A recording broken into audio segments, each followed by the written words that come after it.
Dès le début. Vas-y. Qu'est-ce qui s'est passé? Puis à ça, hein. Nous sommes arrivés ici à Le film pas été demandé par 20h30. Nous sommes. Soyez audible, madame. J'ai pris une chambre là. Et nous sommes montés.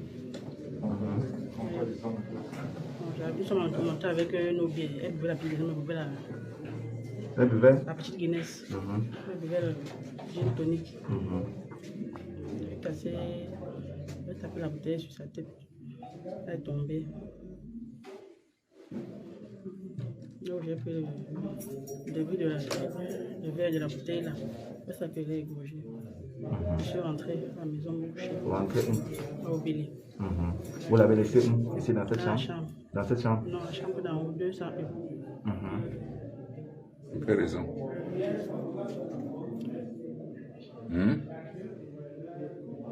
Qu'est-ce qui s'est passé pour que vous arriviez à poser cet acte? Je crois que j'étais dans une réunion dans mon village. Le village de mon mari, quoi. C'est où? Et le bois Tinzi. Non, je dois de l'argent à près de 4 millions. Mon mari, je aussi m'a dit qu'il n'avait pas l'argent, il m'a dit que je vienne ici au Billy. Donc c'est une maison familiale. Il avait son petit frère, mes enfants. Nous sommes tous là. Donc j'ai donc vu, il y a près de 4 ans que je suis endettée. J'ai donc vu, j'ai contacté un monsieur là, sur Facebook. Il dit que j'ai trop de problèmes, je me dis depuis 4 ans. Je fais un petit commerce, mais ça ne doit pas grand-chose pour que je puisse rembourser les dettes. Vendez encore comme ça, comme dit. Pardon. Vendez encore comme ça, comme dit. Je ne vends pas, je ne l'ai jamais vendu. Je ne vends pas. Je ne vends pas les corps.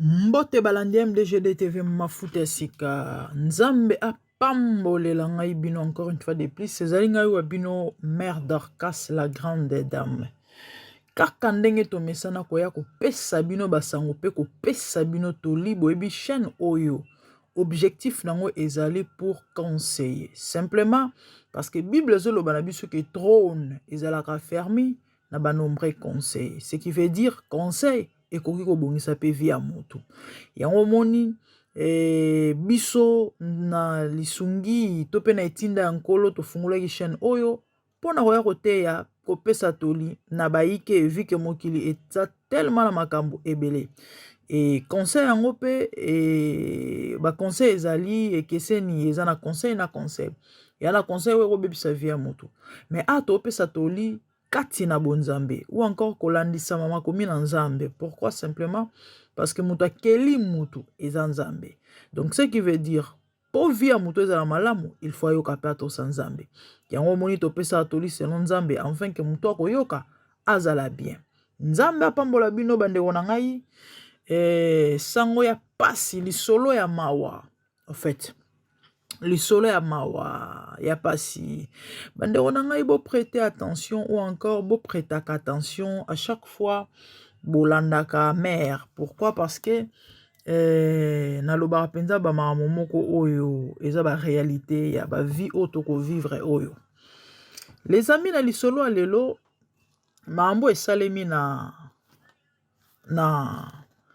West Afrique na moko ya bamboka bon, auto ebi lobaka pe français, je crois entre Côte d'Ivoire au Cameroun même, parce que vous tozo ka accent ya bandeko toko ka accent ya bandeko ndenge bazo lobeleza na Congo te ba congolais te. Et peu importe, nyonso ezaka ke baza batu et bazo bika na mokili oyo ya batu. Na sena tangu tout comme likama eko pe koyela yo eko pe koyela ngai. Bandeko lisolo alelo eza nini? Lisolo alelo ezali ndeko mwasi tozomona na bilili parce que na photo toza na ba image ya bato mibale moko bakomi rip mususu batie symbole ya liwate donc ye azali na ye. Qu'est-ce qu'il y a eu? Mutu oyo aza en vie abomi yende mutu abomi oyo batie rip baza banani entre au fait relation nini bazalaki nango entre bango nyonso mibale. Ndeko na biso ya mwasi oyo abomi moninga to abomi ndeko mosusu, c'est une dame oyo a se retrouvé na maboko mobali moko, et na relation na bango et s'avérait que 42 vieux baskilaka et les choses n'étaient pas faciles.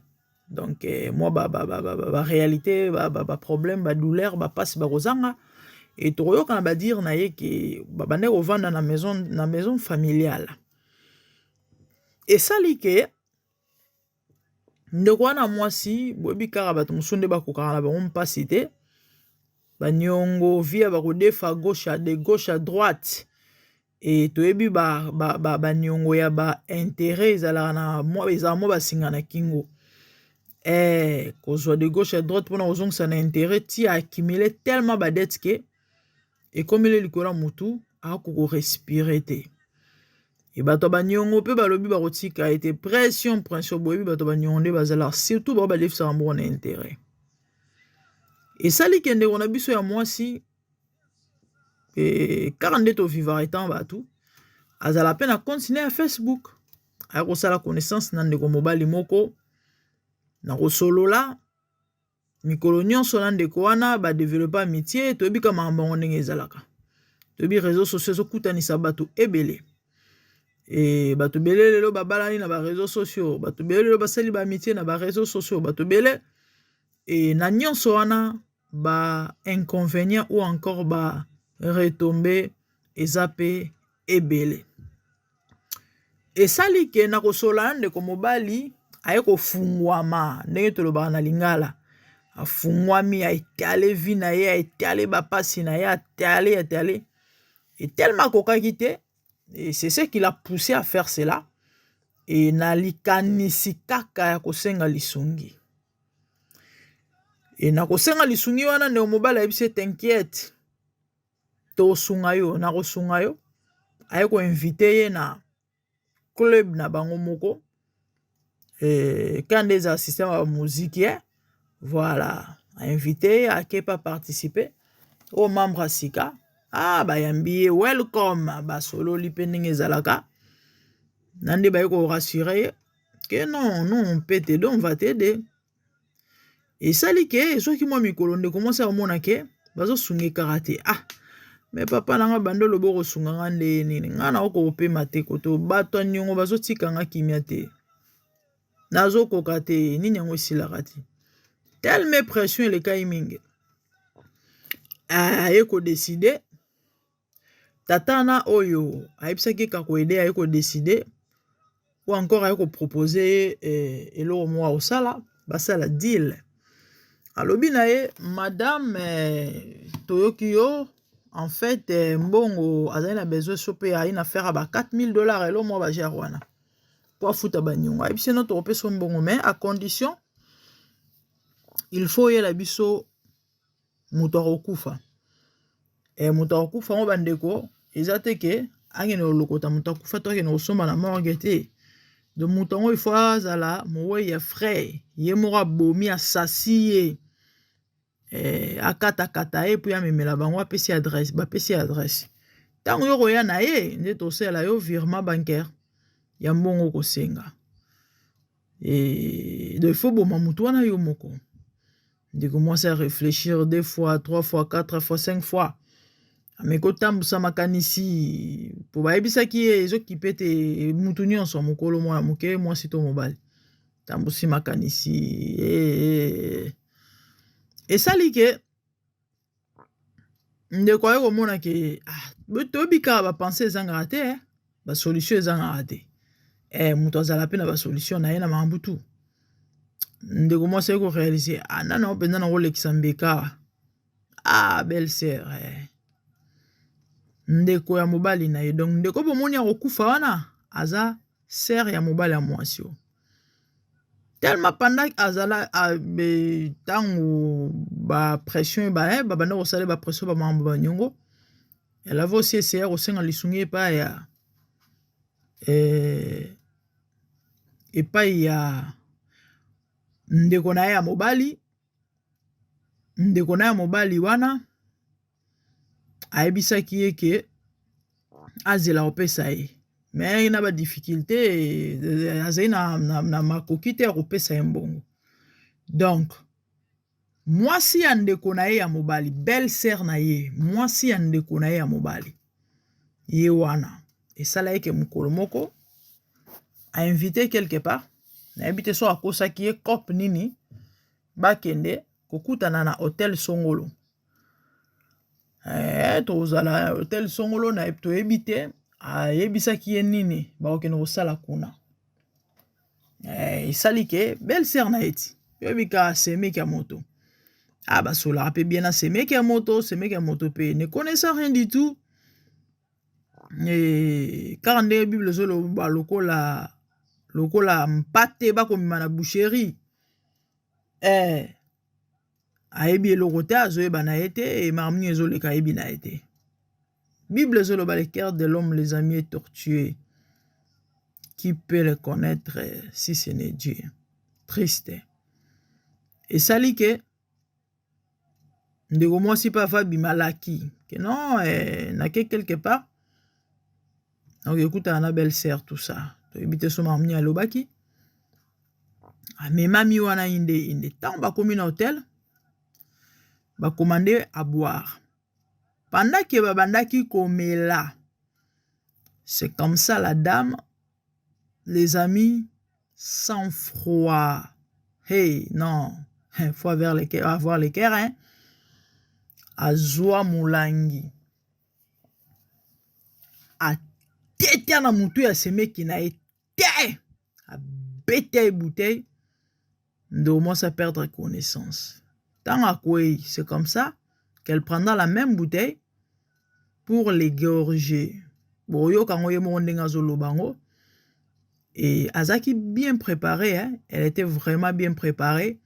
Amema ba chet na ya ba kuluna et na bilili bo monango amemaki pe valise ya munene oyo ntango okata misuni na ye akokotisa yango na kati.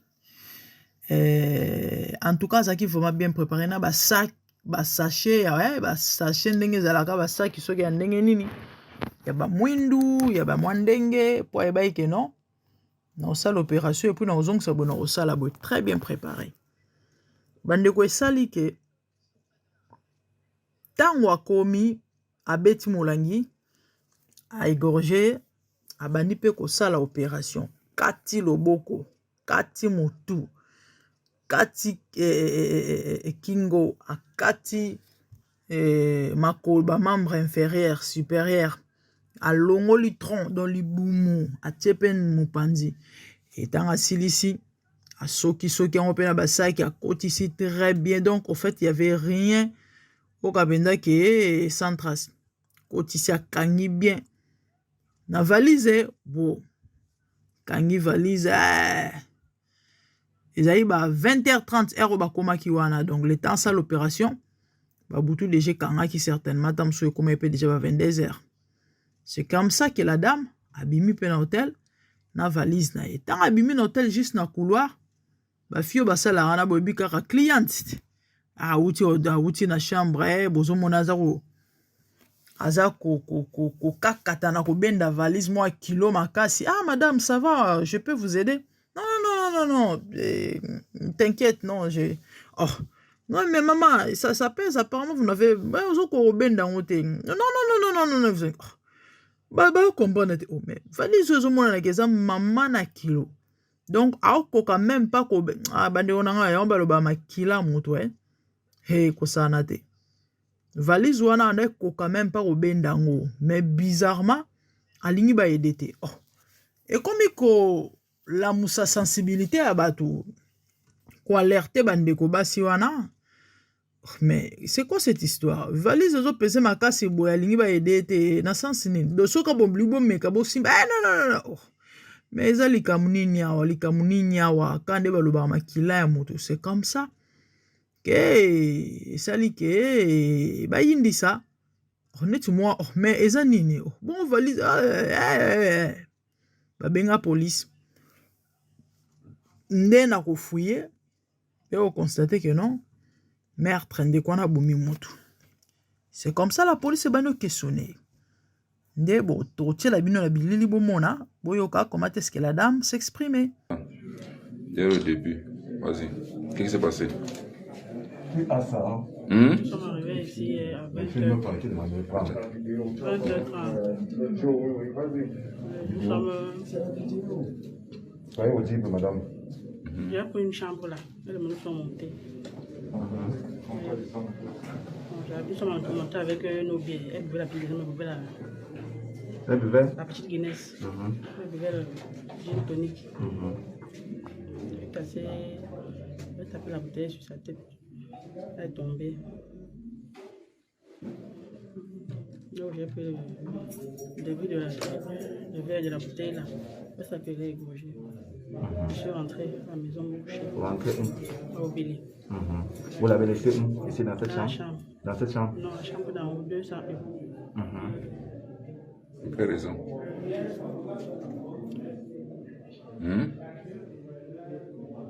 Qu'est-ce qui s'est passé pour que vous arriviez à poser cet acte? Le problème est que j'étais dans une réunion dans mon village. Votre Le village de mon mari, quoi. C'est où? Et le bois Tinzi. Non, je dois de l'argent à près de 4 millions. Mon mari, c'est m'a dit qu'il n'a bon, vu qu'il n'avait pas l'argent, il m'a dit que je vienne ici au Billy. C'est une maison familiale. Il avait son petit frère, mes enfants. Nous sommes tous là. Donc j'ai donc vu, il y a près de 4 ans que je suis endettée. J'ai donc vu, j'ai contacté un monsieur là, sur Facebook. Il dit que j'ai trop de problèmes. Je me dis depuis 4 ans. Je fais un petit commerce, mais ça ne doit pas grand, je peux plus rembourser mes dettes. Vendre un corps comme ça, combien? Pardon. Vendre un corps comme ça, combien? Je ne vends pas, je n'ai jamais vendu. Je ne vends pas Vous les dites? corps. Je ne vends pas les corps. Quand lui et moi, on communique, je fasse nos conversations, je n'ai même pas son numéro de téléphone. Le monsieur là Je ne s'appelle. l'ai jamais vu. Je vais assurer son nom. Madame, ce que je vous demandais à l'enquêteur, Oui. quelles sont les réelles motivations? Ce sont mes dettes. Donc il m'a dit que dès que je fais ça, je vais n'importe quel cimetière, je dépose le corps, je filme, je l'envoie. La direction dans la valise, ça partait où? Je partais à. Je crois qu'il y a un cimetière là. Seul? J'étais seule. Seul. Il partait Qui seul. découpe tous les corps et range dans la valise? C'est moi, j'étais seule. Seul, vous pouvez ça. Attends. Dès le début, vas-y. Qu'est-ce qui s'est passé? Qui a ça, hein? Nous sommes arrivés ici avec Tu ne me parles, tu ne m'en pas. 22h30. Nous sommes. Soyez audible, madame. J'ai pris une chambre là. Et les menus sont montés. Nous sommes montés avec nos billets. Elle buvait la petite Guinness, elle buvait Elle buvait? la petite Guinness. Elle buvait le gin tonic. Elle a cassé. Elle a tapé la bouteille sur sa tête. Elle est tombée. Donc j'ai pris le début le verre de la bouteille là. Elle s'appelait égorgée. Je suis rentré à la maison bouchée. Vous rentrez où? Au Billy. Vous l'avez laissé où? Ici dans cette Dans la chambre? chambre. Dans cette chambre? Non, la chambre d'en haut, 201. Pour quelle raison?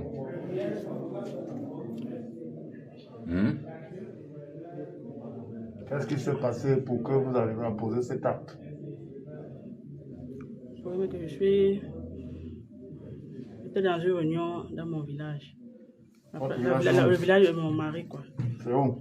Et le bois Tinzi. Non, je dois de l'argent à près de 4 millions. Mon mari, c'est m'a dit qu'il n'a vu qu'il n'avait pas l'argent, il m'a dit que je vienne ici au Billy. C'est une maison familiale. Il avait son petit frère, mes enfants. Nous sommes tous là. Donc j'ai donc vu, il y a près de 4 ans que je suis endettée. J'ai donc vu, j'ai contacté un monsieur là sur Facebook. Il dit que j'ai trop de problèmes. Je me dis depuis 4 ans. Je fais un kaka nde bouti komona bandeko ndenge ka mère aya kopesa toli elo liboso na koloba na mutu moko azolanda nga tala soki oyebi nzambe te ndimela ye wana yesu te ndimela ye. Comme je l'ai toujours dit, qu'aucune église est synonymité. Il y a des gens qui partent aussi à l'église par routine, par habitude, par formalité, mais n'ont pas une relation personnelle avec le Seigneur. Moi, je te conjure au nom de Jésus, Nzambe a besoin de relation, na yo na ye. Ils allaient établir. Pourquoi? Pour un avantage na yo, premièrement. Parce que Dieu ne bénéficie rien du tout. Donc, Mutunda en a besoin de Nzambe. En réalité, Nzambe en a besoin de Mutute. Pourquoi? Simplement parce qu'il est Dieu. Il reste Dieu. Ozalate, il reste Dieu. Mais par contre, sans y na vie na yo, oza malheureux. Yandi mela Yesu. Et linga, oza na relation moko personnelle na Nzambe. Donc, quand je dis relation personnelle, lukoye ba Nzambe wana bien. Oyebi ba mouremi bale, bolingo kolaka. Tant va passer un moment ensemble. Luka tant va passer na présence de Nzambe autant la Bible est et ko épargner na mambo belé nete balolenga boy ya balolenga boy et ko épargner yo. Pourquoi? Simplement parce que le fait que tu vas développer cette amitié encore cette intimité et là au monter au bana ko surprendre parce que le Seigneur va t'avertir et on a la possibilité à koyoka pa comprendre parce que ndoko moi si tam supenza masoleil na ndoto mais à comprendre ina ngote. Yango moni avantage ya koza na relation personnelle na Nzambe. Yeba Nzambe. Ndimela Yesu. Lingaye. Yoka eto sa etambola nae. Elo amibale na oloba non ndeko na ngai. Tala sambelaka. Sambelaka. Bible zolobe.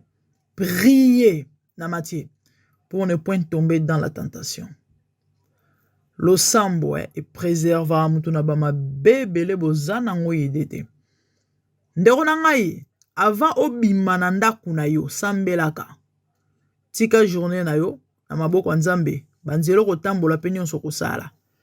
Nzambo ayebaka nyonso. Akoka na ko épargner yo na mabe o peut-être ba ko bongisa basala yo. Eza très important. Lo sambo ebikisa yo. Elo misatu na oloba na yo ndeko na nga. Kaka ndenge na lobaka na bino. Tala lingo yeba mutolia na ya za nani. Ndeko mwose akufi, atikala ko imaginer yango te ke un jour semeki na obomaka ye. Soka yebaka ke semeki wana zaki dangereuse. Bondi melanga nga chama ko na hotel wana te. Soka kendaki c'est simplement parce qu'elle avait confiance. Azali na makanisi moko kutu te ya mabe po ayebi ke non. Wana semeki wana ndeko na nga wana master na nga wana za. Bandeko Bible zoloba na yeko kabola mama na mwana. Soki Nzamba yeko kabola mama na mwana mwasi na mobali ndeko na ndeko. Combien camarade na camarade. En disant cela, le Seigneur voulait simplement dire quoi? Que tokobota malibumu moko mais toi animé na même esprit te. Et le fait que mabe ko cohabiter na malamu te, il faut ko kabwana. Ndeko lingo yeba wazala pembeni wazala kanani. Lingo yeba état d'âme ya ndeko zala na ye ezala nini. Mutu mso kansa za ami kande na utero ebisa bino récemment azala ami ta azala ennemi. Ce que le fait que okoyeba e ko permettre yo o se positionner. Tango ebi ke muto a mabe a capable ko bomata o sala mabe o vivre na balolenge moko boy. O vivre na tchanga te.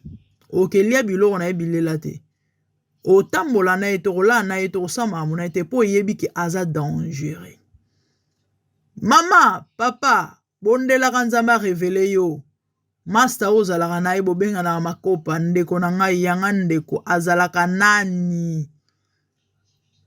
Zwa sentiment cha mupandi mukonzamba kotaliso na sire ozana façon mso monela makambo. Ya mawa ya pasi bandeko ndeko mwasi akufi mutu abomie nani semeki na ye. Mitema ya bato.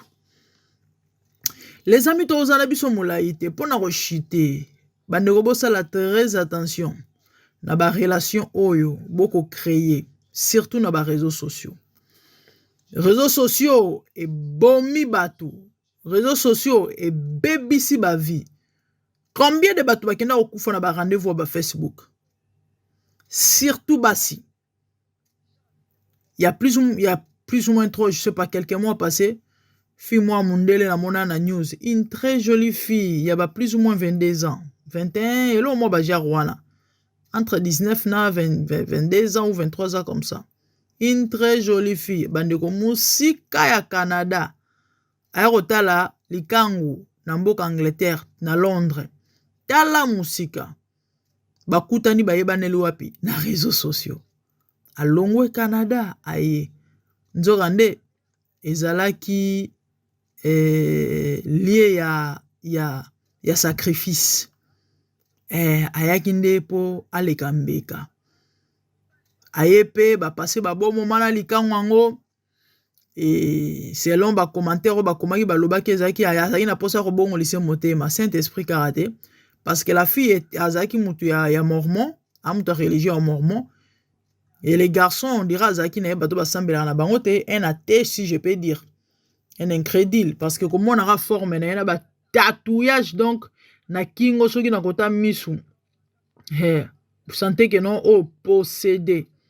Imaginez abomi mutu yemo abengi police alobi que non naza balobani babinga bomba nana paranoïa do mutu moko edo ka ngai botala niveau aboma mwana bato mwasi donc au fait c'était juste un jour avant retour nae fallait la fille azonga na mboka nae sope ba wela nini sope ba discuter sope likamu nini a étranglé abomi bandeko ba marambo esalema ke belé. Les amis, faites très attention à ma relation avec Facebook. Mutu boye banika na réseaux sociaux keba masoloni nozo betela et pe niveau ya intimité modèle bo memelango keba. C'est vrai. Et comme maman nangote et lo barate. On ne sait jamais. Oko kuta na pena mutu mo alipamboli po na yo na nzela réseaux sociaux.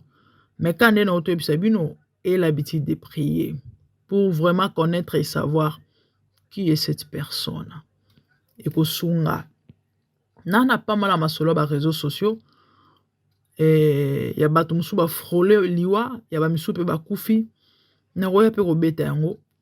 Et kaka na chaîne na biso. En tout cas, nzamba pambola bino pona lisolo bandeko. Toko suka na biso awa. Et quant à moi, na romona bino na prochain numéro. Nzamba mona bino, n'oublie jamais de prier. Na nyonso zo sala toko sala. Tia nzambe liboso. Aolongisa yo. Que le bon Dieu vous garde, vous protège, vous préserve et vous épargne. Na o nyonso monde à ténèbres bongisi contre bino au nom puissant de Jésus. Merci. Soyez bénis. Restez en paix. Dès le début, vas-y. Qu'est-ce qui s'est passé? Ah, ça, hein. Nous sommes arrivés ici à 20h30. Nous sommes. Soyez audible, madame. J'ai pris une chambre là. Et nous sommes montés. Nous sommes montés avec nos biens. Elle buvait la petite Guinness. Elle buvait La petite Guinness. Elle buvait le gin tonic. Elle est cassée. Elle a tapé la bouteille sur sa tête. Elle est tombée. Donc j'ai pris le début de le verre de la bouteille là. C'est ça que j'ai égorgé. Je suis rentré à la maison bouchée. Vous rentrez Au Billy. Vous l'avez laissé ici dans cette Dans la chambre? chambre. Dans cette chambre? Non, la chambre d'en haut, 200 euros. Pour quelle raison?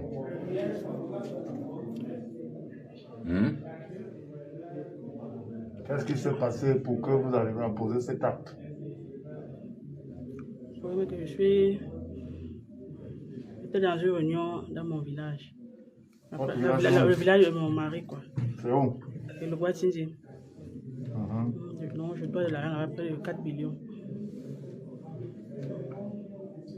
Mon mari, aussi m'a dit qu'il vu qu'il n'avait pas l'argent, il m'a dit qu'il revienne ici. Donc c'est une maison familiale. Il avait mon petit frère, mes enfants. Nous sommes tous là. Donc j'ai donc vu, il y a près de 4 ans que je suis endetté. Et donc, j'ai contacté un monsieur là, sur Facebook. Il dit que j'ai trop de problèmes. Je me dis depuis 4 ans. Je fais un petit commerce, mais ça ne doit pas grand, je peux plus rembourser mes dettes. Vendre un corps comme ça, combien? Pardon. Vendre un corps comme ça, combien? Je ne vends pas, je n'ai jamais vendu. Je ne vends pas Vous les dites? corps. Je ne vends pas les corps. Quand lui et moi, on communique, je fasse nos conversations, je n'ai même pas son numéro de Et téléphone. le monsieur là Je ne s'appelle. l'ai jamais vu. Monsieur là sera son nom. Madame, ce que je vous demandais à l'enquêteur, Oui. quelles sont les réelles motivations? Ce sont mes dettes. Donc il m'a dit que dès que je fais ça, je vais n'importe quel cimetière, je dépose le corps, je filme, je l'envoie. La direction d'Avalis, ça partait où? Je partais à. Je crois qu'il y a un cimetière là. Seul? J'étais seule. Seul. Il partait Qui seul. découpe tous les corps et range dans la valise? C'est moi, j'étais seule. Seul, vous pouvez ça. Non, attends. Dès le début, vas-y. Qu'est-ce qui s'est passé? Qui a ça? Hein? Nous sommes arrivés ici à Le film pas été demandé. 22h30. Nous sommes. Soyez audible, madame. J'ai pris une chambre là. Et les menus sont montés. Nous sommes montés avec nos billets. Elle buvait la petite Guinness, elle buvait Elle buvait? la petite Guinness. Elle buvait le gin tonic. Elle a cassé. Elle a tapé la bouteille sur sa tête. Elle est tombée. Donc j'ai pris le début de le verre de la bouteille là. C'est ça que j'ai égorgé. Je suis rentrée à la maison bouchée. Vous rentrez où? Au Billy. Vous l'avez laissé où? Ici dans cette Dans la chambre? chambre. Dans cette chambre? Non, la chambre d'en haut, 201. Pour quelle raison?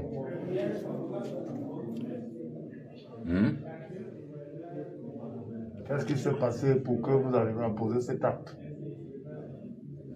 Je trouvais que j'étais dans une réunion dans mon village. Votre Le village, village de mon mari, quoi.